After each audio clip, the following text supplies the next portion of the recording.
Yo les gars, c'est Clem et bienvenue sur cette nouvelle vidéo sur le Chicken Garage.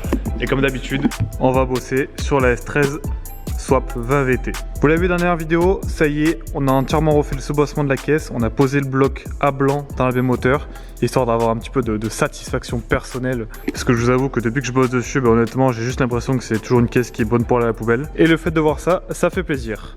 Pour rappel, c'est des supports moteurs qu'on a pu acheter chez nos collègues en Pologne pour ce swap là, donc de chaque côté. Le carter d'huile n'est pas en place comme vous le voyez parce qu'en fait il faut le modifier. Le carter d'huile qu'on monte, c'est pas celui d'origine de ce bloc là. Pour rappel, celui-là c'est un AJQ, donc c'est de Audi TT. J'ai acheté en plus de ça un nouveau bloc qui sort d'une Audi A4, donc avec le bon carter. On va le récupérer, on va devoir le modifier, c'est pour ça qu'actuellement il n'est pas monté.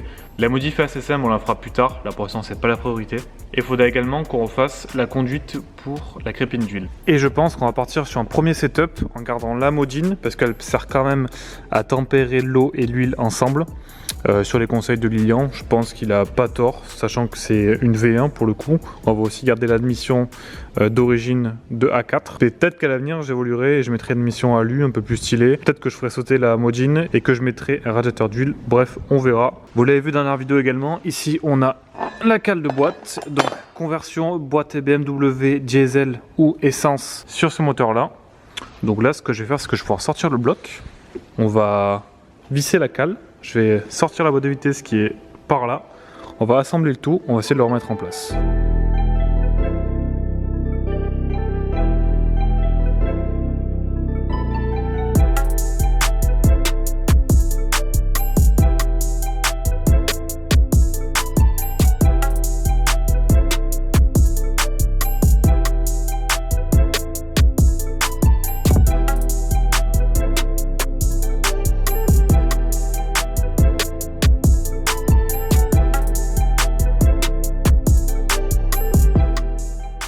Bon, le moteur et la boîte sont installés dans la S13.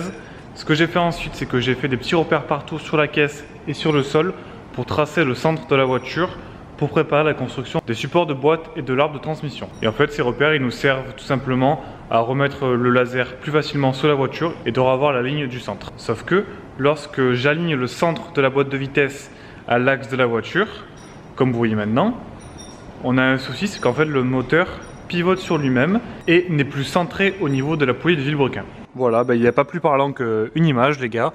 On peut voir que le laser ne passe pas au centre alors qu'il passe bien au centre au niveau de la boîte de vitesse. Alors deux choses. La première, c'est sûrement dû au fait que les signal blocks ne sont pas les bons. Pour rappel, c'est des signal blocks de E36 alors qu'il faut des signal blocks de E30. Donc j'en ai commandé. On va attendre que ça arrive. Évidemment, c'est un bloc qui vient de chez M-Tuning, notre partenaire. Et la deuxième chose, c'est peut-être que le différentiel sur S13 n'est pas centré à l'axe de la voiture, mais un peu décalé.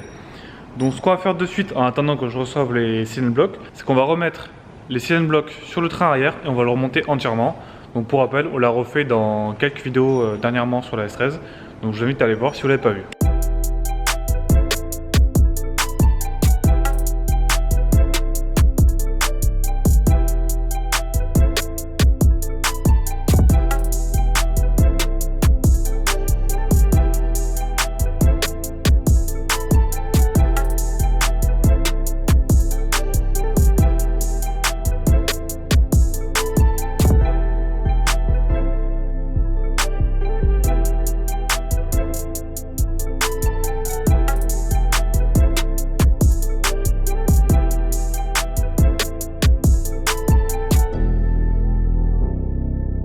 Bah c'est bon les gars, le moteur il est en place avec la boîte. Alors comme ça a paru très simple, mais les gars j'ai passé au moins 2 jours à monter, démonter, monter, démonter. Sur la cale de boîte il y a 2 réglages, un pour boîte essence et un pour boîte diesel. Parce que pour ceux qui ne savent pas, l'orientation sur la boîte diesel est différente d'essence. Du coup automatiquement les 2 réglages sont possibles. Mais ensuite j'avais un souci, c'est qu'une fois que j'avais posé le bloc, en fait il n'était pas axé au centre de la voiture.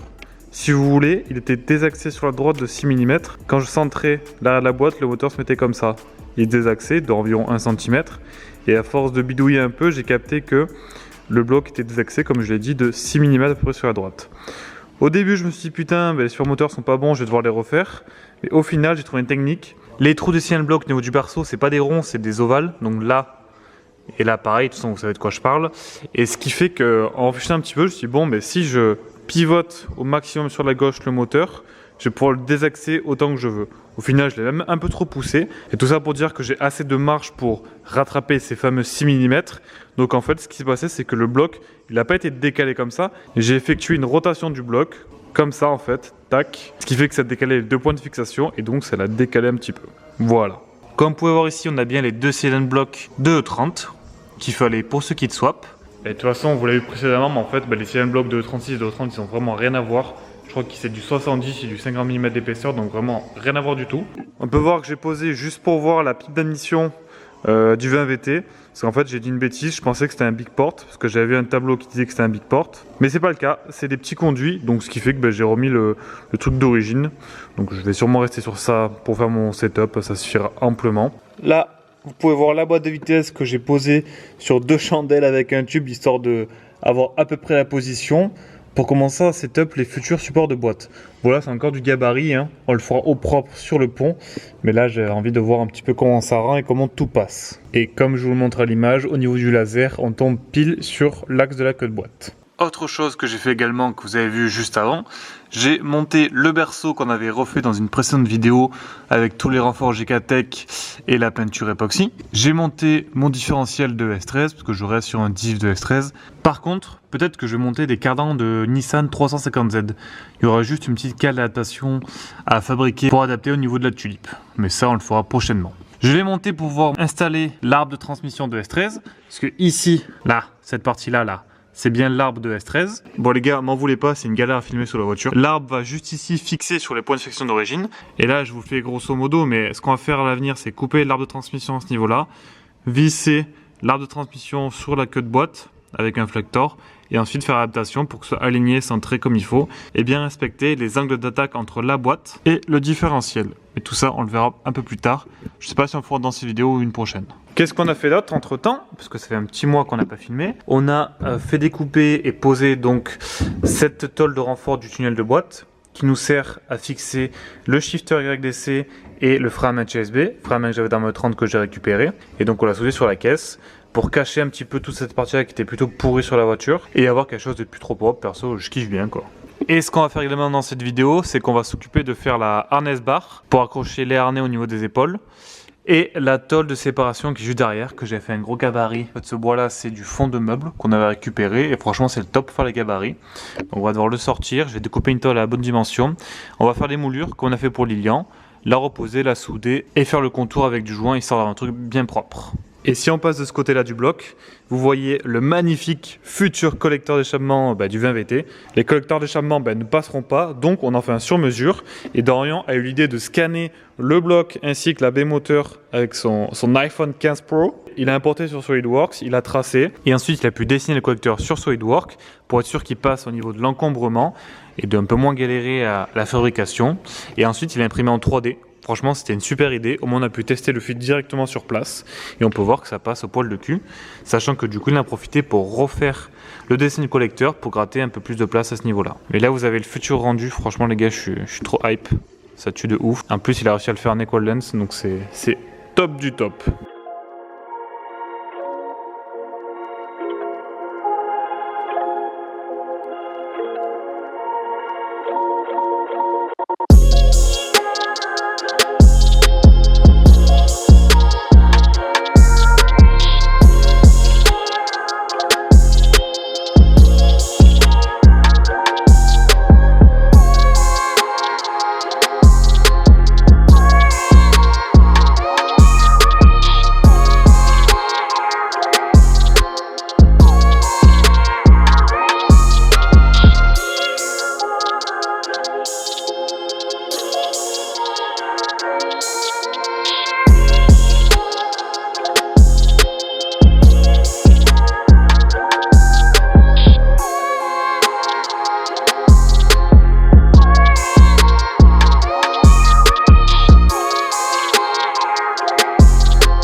Bon les gars, petit changement de plan, on met en pause tout ce que je faisais parce que dans à peu près 2 semaines, il y a un abonné, un parmi vous, qui s'est proposé de nous faire les toits en carbone sur les voitures.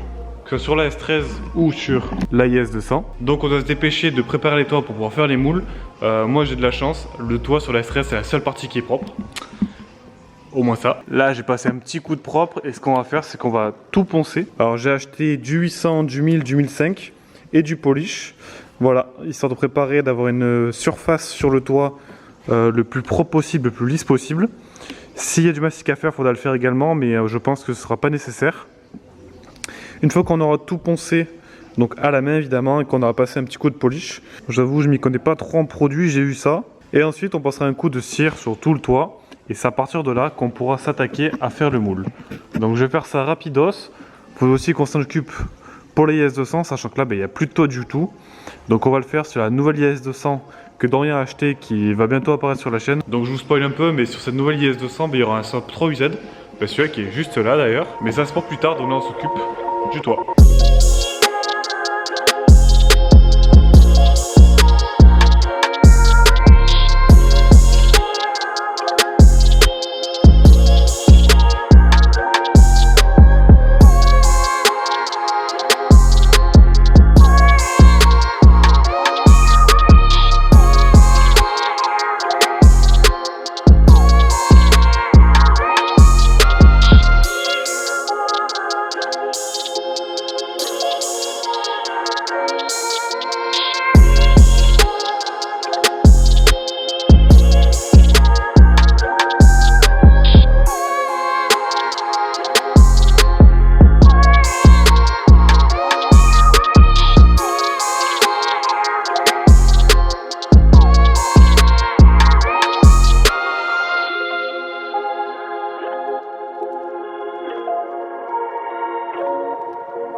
Et ça y est, le toit de la S13 aussi il est fait.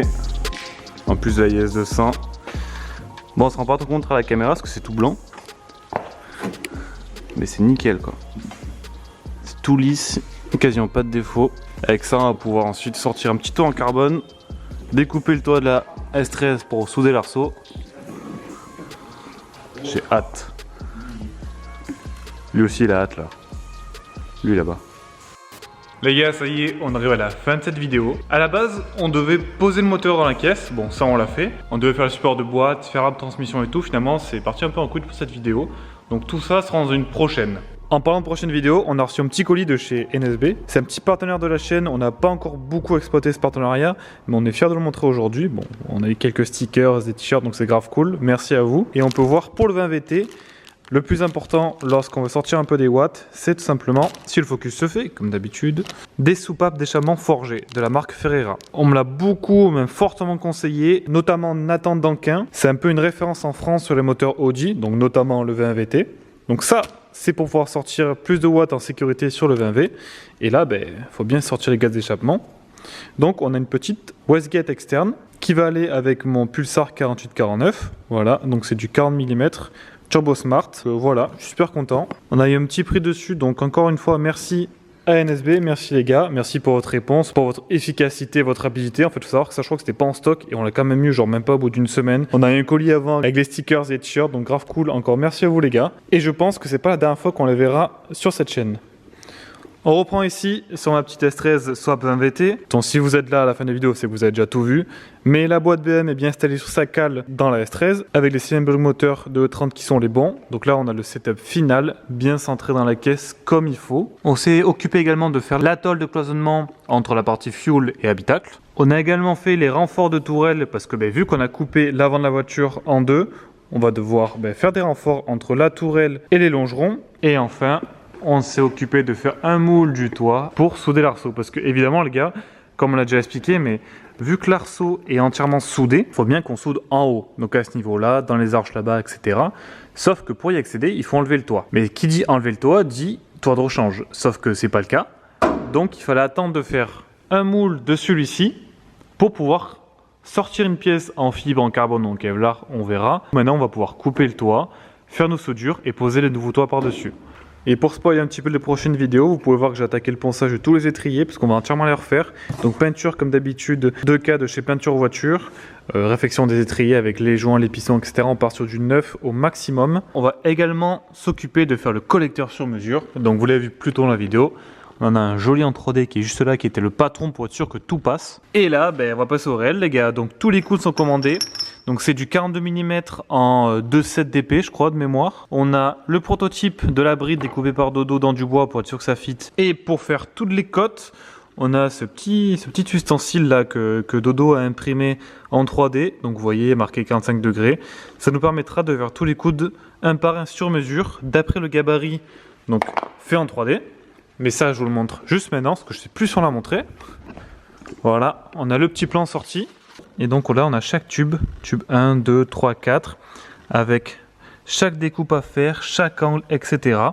Donc avec ça, ça va nous permettre de gagner vachement de temps car on va débiter tous les coudes un par un, tous les petits tubes un par un. On n'a plus qu'à assembler en suivant le gabarit et à la fin on devrait avoir ce joli collecteur spécial S13 pour 20 VT. Voilà. Mais tout ça c'est dans une prochaine vidéo. En attendant les gars, merci d'avoir regardé celle-là encore une fois. N'hésitez pas à nous suivre si vous aimez la S13 avec des swaps bizarres ou les Lexus avec des gros V8. La S13 de Dorian, à l'heure où je vous parle, arrive demain de peinture complète de chez notre pote Jérémy Joubs qui nous a fait la complète dessus avec une peinture qui est juste magnifique les gars, je pense que vous allez kiffer. Donc n'hésitez pas à nous suivre comme d'habitude. Merci et à plus.